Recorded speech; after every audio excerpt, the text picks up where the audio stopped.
The Destruction of Black Civilization by Chancellor Williams. Part 1.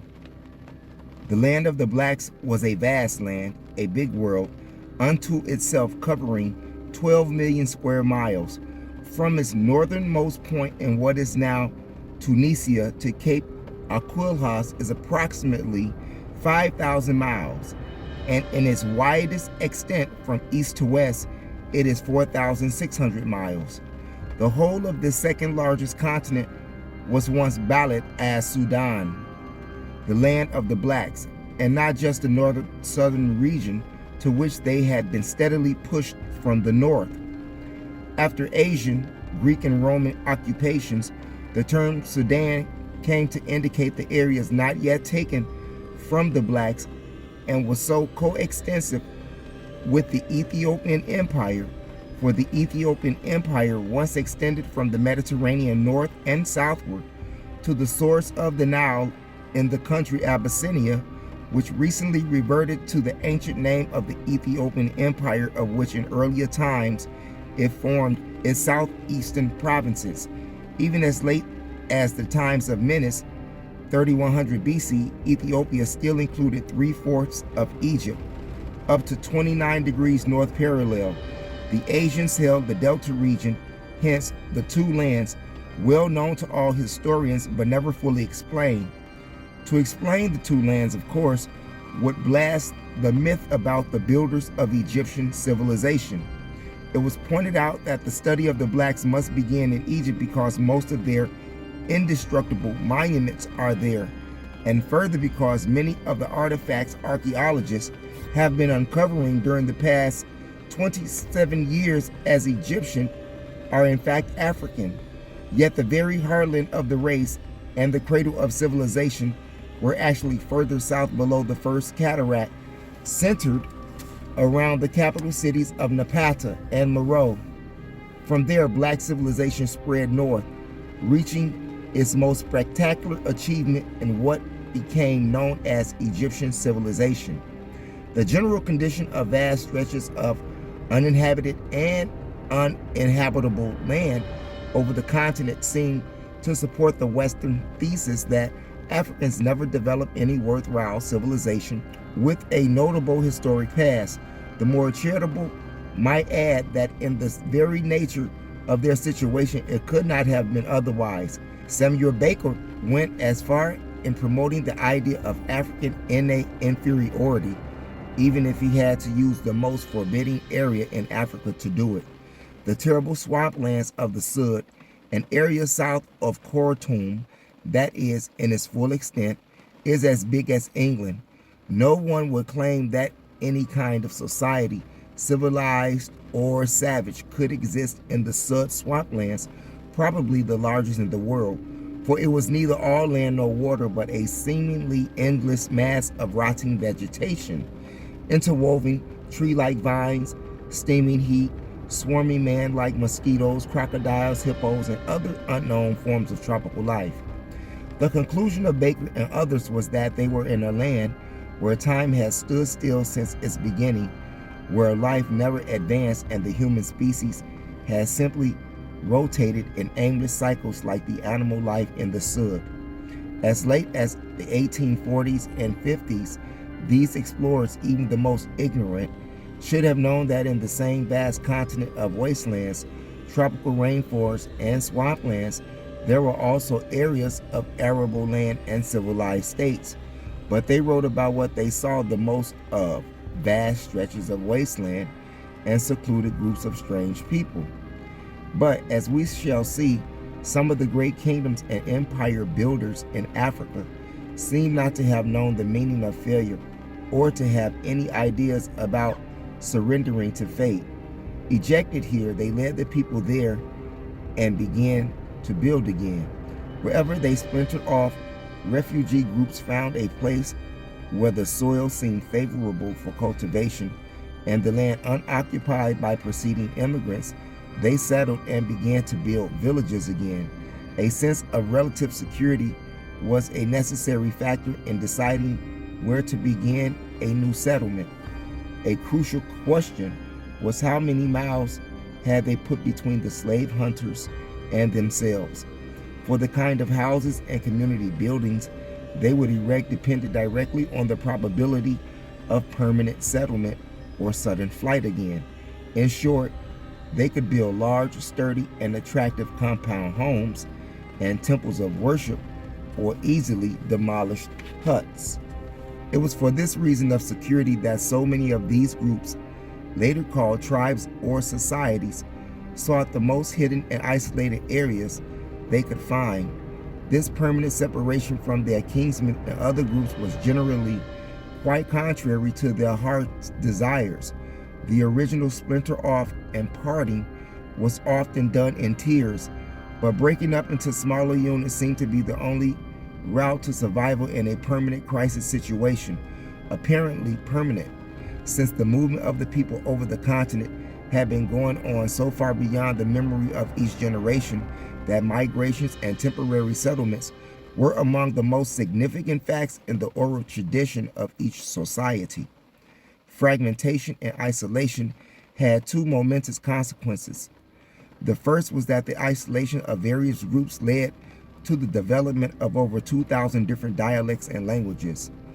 The second fatal outcome was that the rise of all of these tongues widened the gulf between the blacks that territorial distances had already achieved.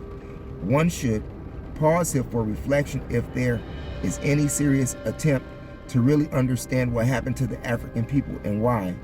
For even without the aid of Western writers in emphasizing the language differences and the cultural variations and attempting to show how unrelated the blacks were, they in time came to consider themselves unique with each society, not only independent of the other, but independent of its enemy, if only potentially. Disunity and mutual suspicion became an African way of life. Small chiefdoms sprang up everywhere, often no more than a village of 100 or 200 or 300 people. Africa therefore presented itself to Asia and Europe as the ideal land for exploitation, enslavement, and conquest. The history is complex and many-sided, and would be so if we were discussing just one nation and not an entire continent. This is why our focus must be on the main lines of development, the African-wide aspects, and the unmistakable common origin and continent-wide sameness of basic institutions which these universal aspects reflect. They were then different outcomes for different societies. Some perished, even to the last member, from disease, starvation, or warfare. Others, despairing of ever again being able to have a fixed abode, became nomads. Some, although isolated so long that they had developed different languages and customs, had nevertheless decided that salvation required a union with other groups. These were the tribes that merged with other tribes, lost their separate identity and languages, and who evolved from this process a single common language. Larger and larger chiefdoms, kingdoms, and finally empires that began the rebirth of their long-lost civilization. The fiercest wars between the blacks occurred in the founding and expansion of new kingdoms and empires. For while the core groups were voluntarily confederations, expansions of an empire required the conquest of neighboring states, usually small, independent chiefdoms that preferred to maintain their absolute sovereignty. The repercussions from this forced unity by conquest were to shake the continent from end to end centuries later when European political rule ended. Modern Africans and students of Africa have tended to emphasize the destructive impact of European imperialism in Africa while ignoring the most damaging developments from the Arab impact before the general European takeover in the last quarter of the 19th century, a relatively recent period. The point is important, for one of the most remarkable chapters in the history of the blacks is that dealing with those dauntless leaders and people who, having lost one state after another, along with 3/4 of their kinsmen, nevertheless overrode all the forces of destruction and death and began to build, always once again still another state. From the earliest times, the elimination of these states as independent African sovereignties had been an Asian objective, stepped up by Muslim onslaughts after the 7th century AD, so the re-established black states were still being conquered and Islamized when Europeans began to arrive in great numbers to impose their rule over both Asians and Africans. The big thing that happened here, to repeat, is generally glossed over, ignored, or forgotten. The last being a pretension, since a historical development of this magnitude can hardly be forgotten by serious writers on Africa. For what happened, very simply, was that European imperialism in Africa checked and replaced Arab imperialism. The Arab screamed against Western imperialism are the screams of outrage against Western imperialists for checking and subduing Eastern imperialists in the very midst of the blacks they had conquered. There are still countless thousands of blacks who are naive enough to believe that the Arabs' bitter attack on Western colonialism show their common cause with black Africa. Insofar as those who were fortunate enough to find promising areas for settlement are concerned, the picture was generally one of the stage building and the revival of basic African institutions, which, thought not forgotten, could neither be maintained nor developed by any people forever on the move. But what about the countless societies fleeing before the conquering hordes and the enslavers, as well as famine and the deaths, which were their very daily companion? What about those who found no promised land anywhere? For quite unlike the societies I mentioned that could settle anywhere, that could settle down and have the opportunity to start and develop civilizations comparable to anywhere else in the world at that time, these people could neither settle down nor therefore develop a civilization. What they suffered from year to year as they wandered over the continent is almost beyond both description and belief. In fact, while the story is well known, few writers will want to go into its awful details. Suffice to say at this point that there, here, then, were numerous societies of Africans that were virtually sentenced either to death from starvation or enslavement by Arabs. I am still in the pre-European period, or barbarianism and savagery, and, in many cases, even cannibalism. Under such conditions, I would defend not only the retrogression of these people to barbarianism, but to cannibalism itself. The defense of the latter is easy, since it has been well established that other supposedly highly civilized men will revert to savagery and cannibalism under prolonged conditions of extreme hunger and thirst, when survival itself was the only question that dominated the human mind. This phenomenon, on reverting to a state of savagery and even cannibalism under extreme conditions of starvation, is known to occur universally among various peoples, white, black, brown, red, or yellow. The facts we have then show that after they lost Egypt and the Eastern Sudan, some Africans, overriding all adverse conditions, grouped themselves to form nations and develop a high order of civilization independent of any external influences. Others never settled anywhere long enough to develop anything notable, but seemed to remain in a state of lethargy or suspended animation. They had surrendered to fate and became too weak to fight back. They descended to a state of semi-barbarism, descended because most of these societies had known better times and a higher order of life. Some, in favorable circumstances, nevertheless failed to advance. Still others were in the class discussed in connection with cannibalism, hunger-crazed people who had sunk to the lowest levels of dog-eat-dog existence. These last are the people about whom European and American authors delight to write.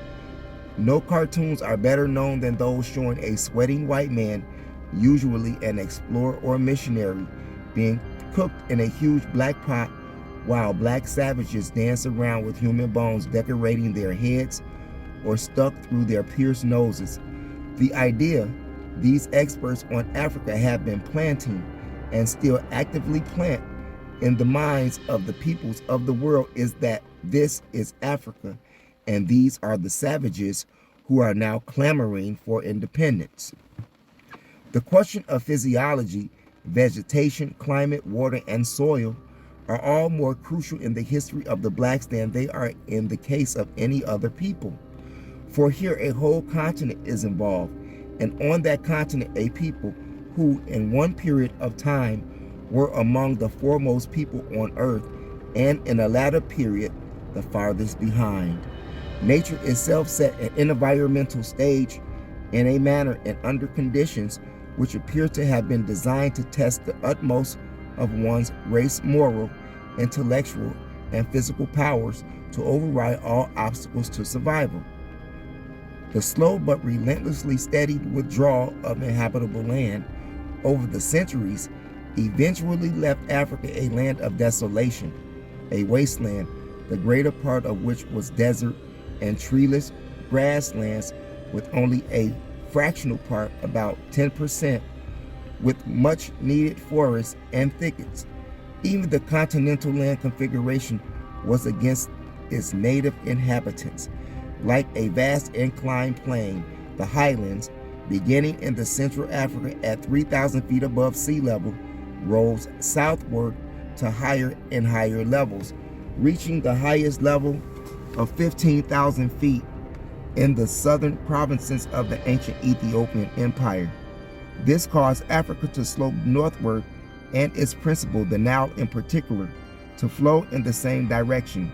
This single circumstance caused the blacks to lose the very earliest centers of their civilization and the heartland of the race, Egypt and the southern area that was later called the Sudan or land of the blacks, just as though Egypt itself was also formerly the land of the blacks, for the greatest of their rivers, the Nile, played still another tragic joke on its people.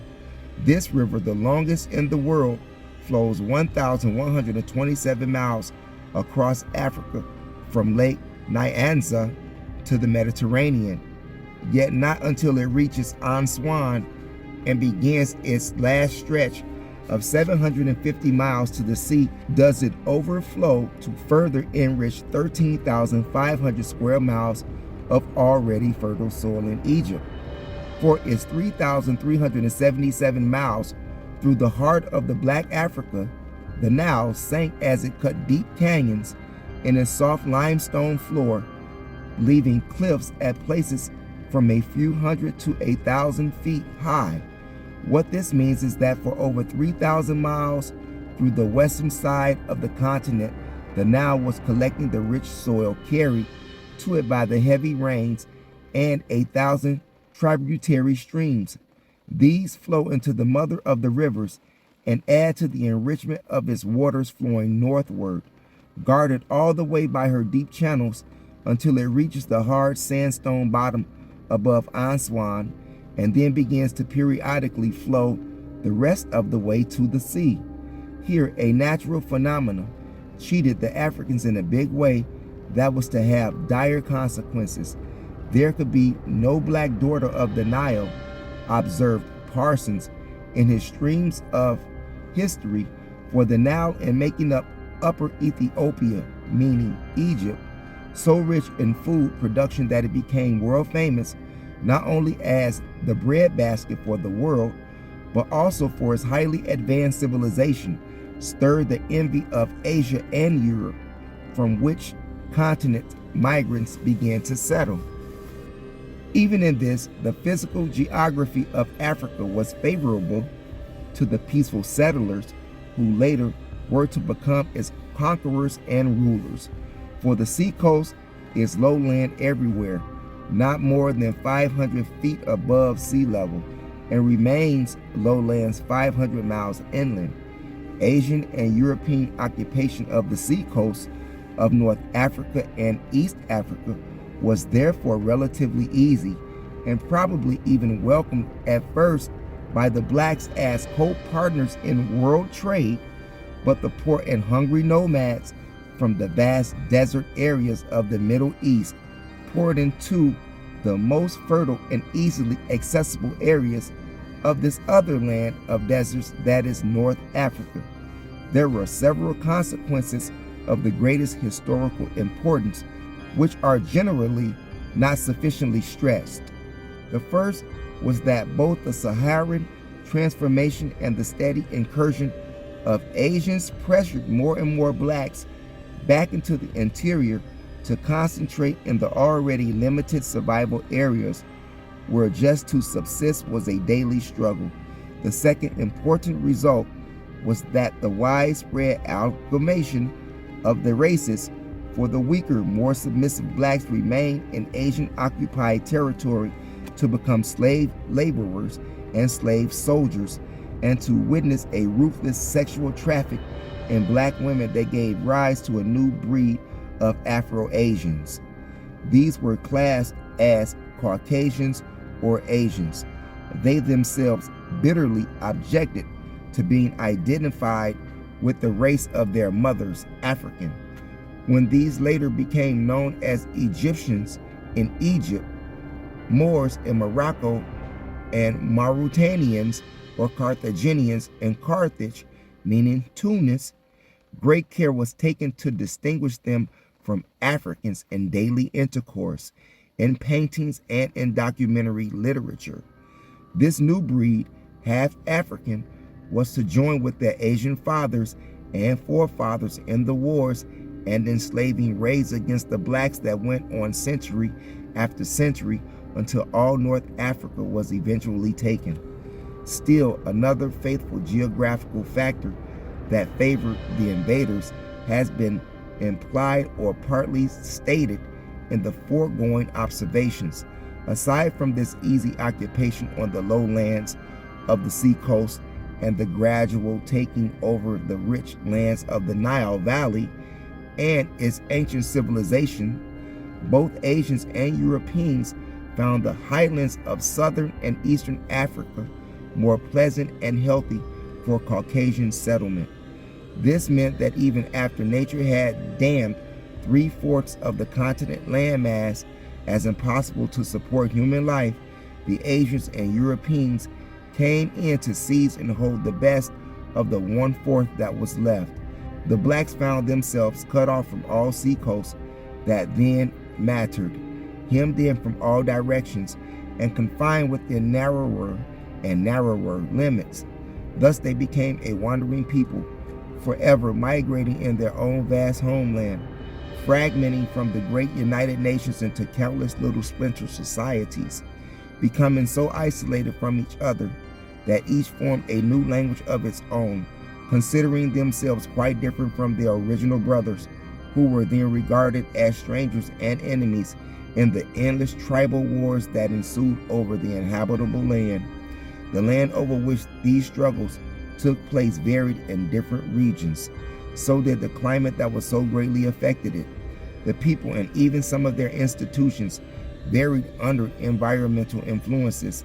The landmass in the eastern regions, for example, has been undergoing a vertical movement of elevation, a sinking and leveling process occasioned by the atmosphere and weathering since Miocene times. Geologists trace the elevation of the mountains in the area, including Kilimanjaro, and the faulting and the fracturing that created the Great Rift, to early volcanic activity. In the arid and semi-arid regions, there are vast stretches of desolate land which were not made so by nature alone, for like the Sahara itself, much of it was once woodland where animal life flourished and streams flowed. Man played the leading role in this destruction by the use of fire in his shifting farm methods. Animals also helped in the process. The relation of green grass and forest to climate to rainfall seems to have not been known or fully appreciated. In treeless and grassless areas, the periodic rain evaporated into non-water holding earth, One may travel hundreds of miles over regions of this kind without finding a single stream. All rivers and streams have disappeared like the raindrops in the sand. Because of the same physical characteristics of this land previously discussed, irrigation was extremely difficult and in most places impossible outside of Egypt. We have spoken so much about African deserts of sand and rocks that one might be misled into thinking that this was the kind of land alone that could not support a population. But there were vast non-desert areas of hard red and red-brown soil that had been leached by heavy rainfall, robbed of its essential elements for vegetation, such as calcium and phosphorus, and of course, is one rich humus of topsoil. This continuous weathering was obviously destructive. The soil problem was further aggravated by having underneath floors of hard laterite elements, just as though there was a master plan to guarantee that this soil would not hold any water. Therefore, the problem involved far more than restoring topsoil and a land conservation program to prevent erosion, because the hard floor underneath drained away the rainfall as fast as it reached that level. No corner or scrap of land in Africa has escaped hunger, says Josu de Castro in his Geography of Hunger.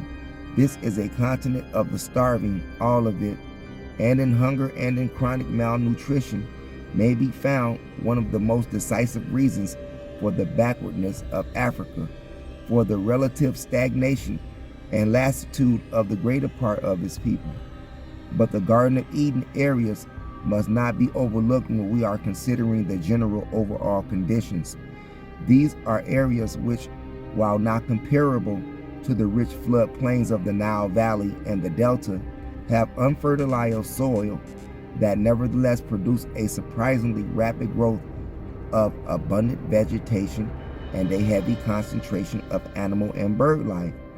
These are the areas where fruits and nuts of many varieties grow in abundance without the aid of man. Without these areas of salvation here and there over the continent, along with pastoral grazing land, the blacks as a race would have doubtlessly perished from the earth. They almost did. The trends once seemed to be definitely in the direction of extinction. Even if we dismiss accounts of planned mass extermination by their enemies as unreliable, too many other threats to survival remain to darken every ray of hope. Disease was everywhere, the offspring of distress, privation, hunger, and malnutrition. It spread over the land as advanced scouts for death. Over half of Africa's babies were either born dead or died soon after birth. Old age was between 40 and 50 years. 3/4 of the people as even today are still weakened by malnutrition and malarial water, and a number of diseases that are largely traceable to those two causes: beriberi, pellagra, scurvy, and even leprosy. The scourge of childhood is kwashiorkor, or malignant malnutrition. This accelerated depopulation of the black man's countries, resulting from the nature of soil and climate, mass enslavement, deaths in resisting slavery, wars of conquest, intertribal conflicts, exhaustion from endless fights and migrations, and over-present disease, all this reduced the black population by 3/4. Under reasonable, favorable conditions, the African population today would be 4 times its present number. And when it is pointed out that 3/4 of the people today are still weakened by malaria and malnutrition, reference is made to the 1/4 of people who survived in spite of it all. How then were the blacks able to battle invading enemies from one end of the continent to the other for several thousand years? True, they were overcome in the end, but what sustained them through all of those centuries of struggle on so many different fronts and against so many different kinds of enemies?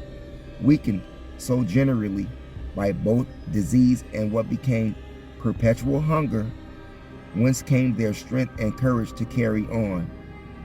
It may well be that the answers lie in the death-defying pyramids they built in Egypt when the land was theirs. There must be a number of preconditions without which such the genius of any people for thinking, inventing, discovering, and building will be inhibited or eventually die under extreme circumstances.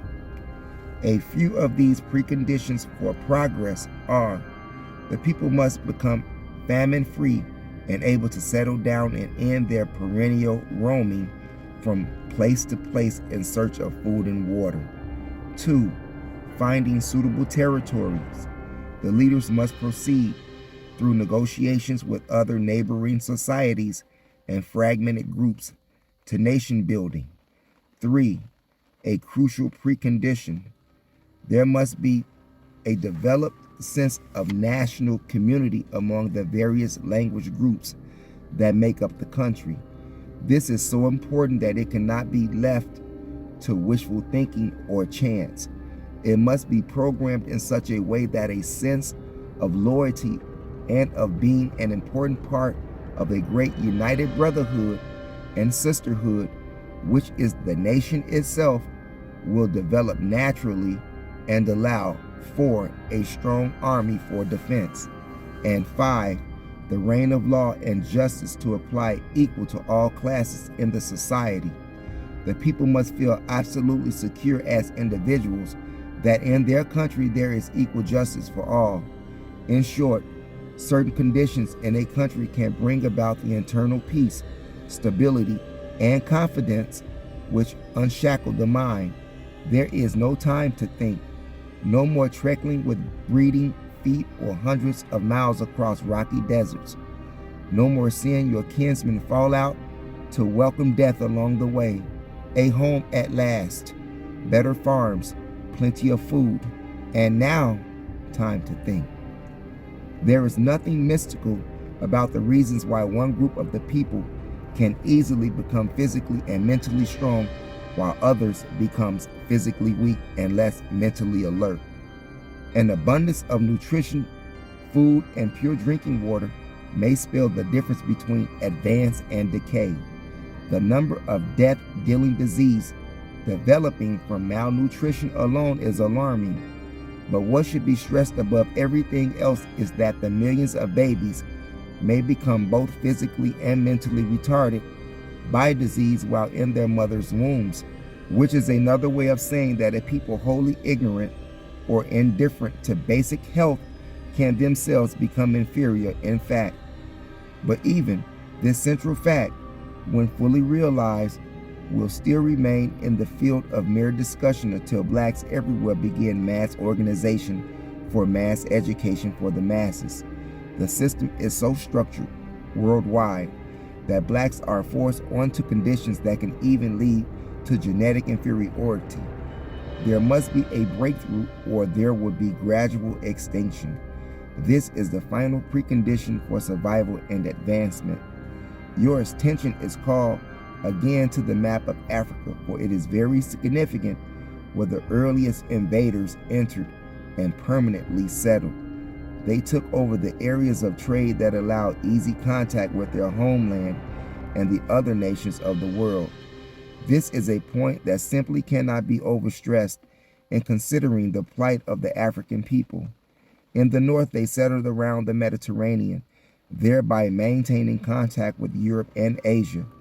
In the northeast, east, and south, they settled along the Red Sea and the Indian Ocean, thereby keeping in touch with their homeland and the trade countries further away.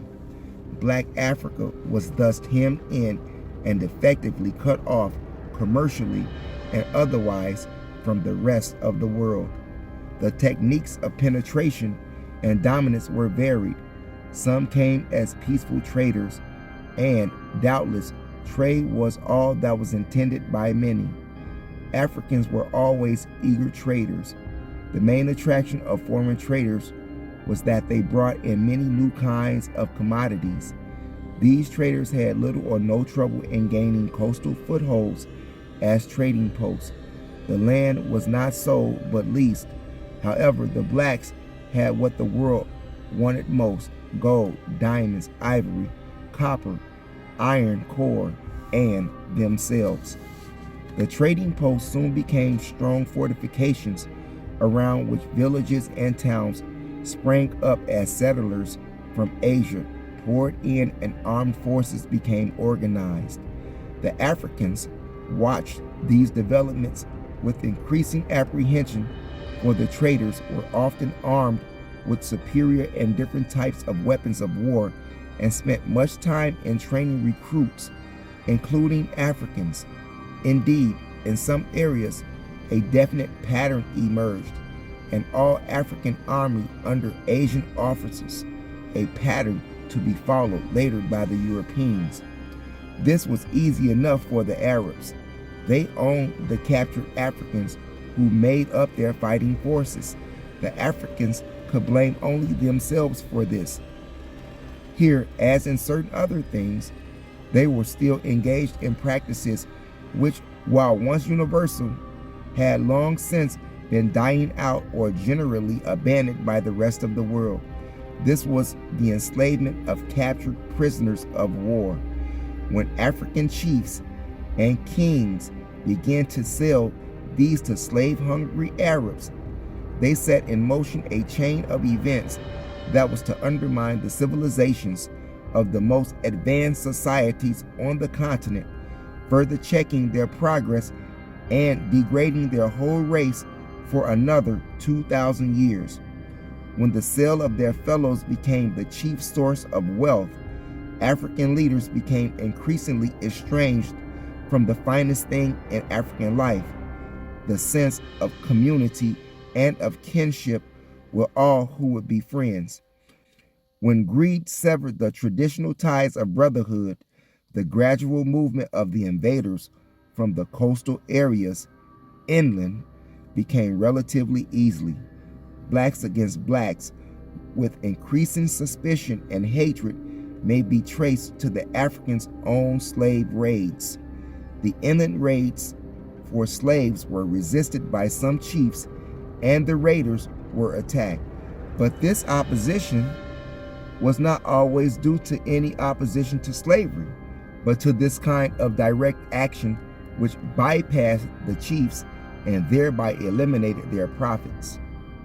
Other invaders found penetration as easy under the banner of religion. Full advantage was taken of the fact that Africans are a very religious people. First came the crescent flag of the Prophet. The Islamic advance was three-pronged: proselytation, missions claiming one brotherhood, widespread intermarriages and concubine with African women due to the Muslim system of polygamy, and forceful conversions at sword point. The cross of Jesus Christ followed the Muslims' crescent. The cloak of Christianity was a most convenient hiding place for those who had other designs. Hence, the drive to convert. Conversion here meant far more than conversion to Christianity. As in the case of Islam, it meant to change into the white man's image, his ideas and value systems. The real object of worship turned out to be neither Jesus nor his Father God, but Western man and Western civilization. Christian brotherhood. Well, yes, in principle, or to be practical, you blacks can have all of the Christian brotherhood you desire among yourselves. Apartheid was Africa. Why under colonialism, and not a peculiarity of the South African systems, as so many are led to think.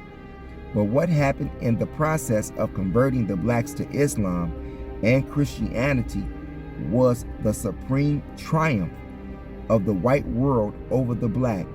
Millions of Africans became non-Africans. Africans who were neither Muslim nor Christian were classed as pagans and therefore required to disavow their whole culture and to regard practically all African institutions as backward or savage. The blacks in their own right became non-persons, members of a race of nobodies, so hopeless that self-realization as personalities, even in a subordinate status, could only be achieved by becoming Muslims or Christians.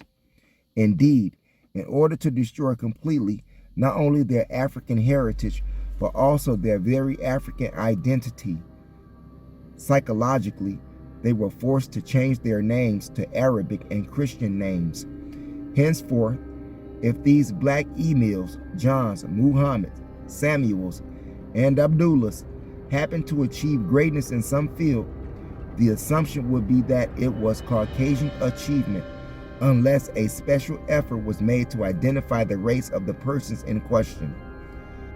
Blacks at home in Africa and blacks scattered all over the world bore the names of their enslavers and oppressors, the ultimate in self-effacement that promoted a self-hatred which made pride in the race more difficult. That these psychological shackles still handicap not only the rebirth of modern African states, but also blacks everywhere, should be obvious to all. Finally, there were the invaders who apparently disdained the cloak of deception and came in fighting. They had no problems.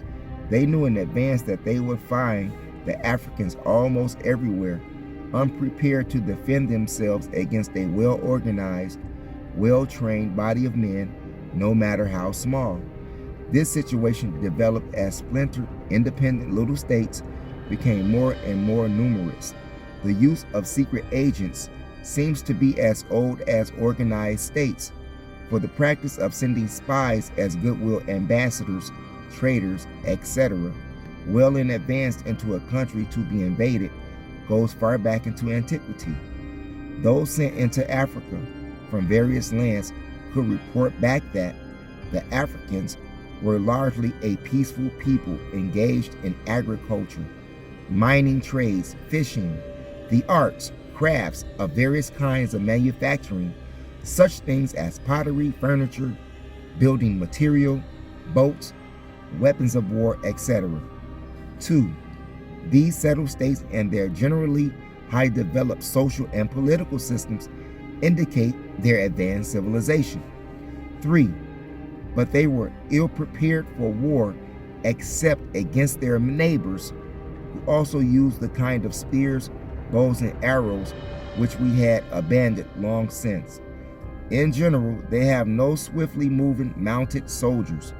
100 of our dashing cavalrymen with firepower could put 10,000 of them to flight. 5. They were a secretive people, for while they were fully aware of the great mineral wealth of the continent, they use it in a very limited way, mainly for personal adornment, and they have no desire to open up to foreigners for world commerce that would generally benefit them. Accordingly, they rigidly limit their trading activities, but mainly because Asians hold all of their seacoasts and have them cut off from the world and its trade. 6. Finally, the whole of Africa could, with a few exceptions, be progressively taken over by picking off one small state after another, for the overall pattern of the continent is one of the countless small independent groups, each for itself and itself alone. There is no unity among them, even for a common defense, since it is the first duty of each chief to protect his people. All seem to be too proud to seek unity with other chiefs, thinking this might indicate a sign of weakness and itself invite attack. Therefore, it could have been truthfully reported to either Asia or Europe any time during the last 1,000 years that the widespread segmentation and attending disunity among the Africans made them easy to conquer and dominate. Some of these 6 hypothetical items would be valid as conclusion regarding a general situation only after the widespread collapse of a strong African state, when small splinter states spread over the continent like an epidemic. But as we shall see, the united resistance of the blacks to white Asian invasions had been going on before recorded history began, and despite all the segmentations and endless invasions from the north, south, east, and west, there were black nations that kept up the resistance of 5,000 years right down into the 20th century. We shall review some of these in the chapters which follow.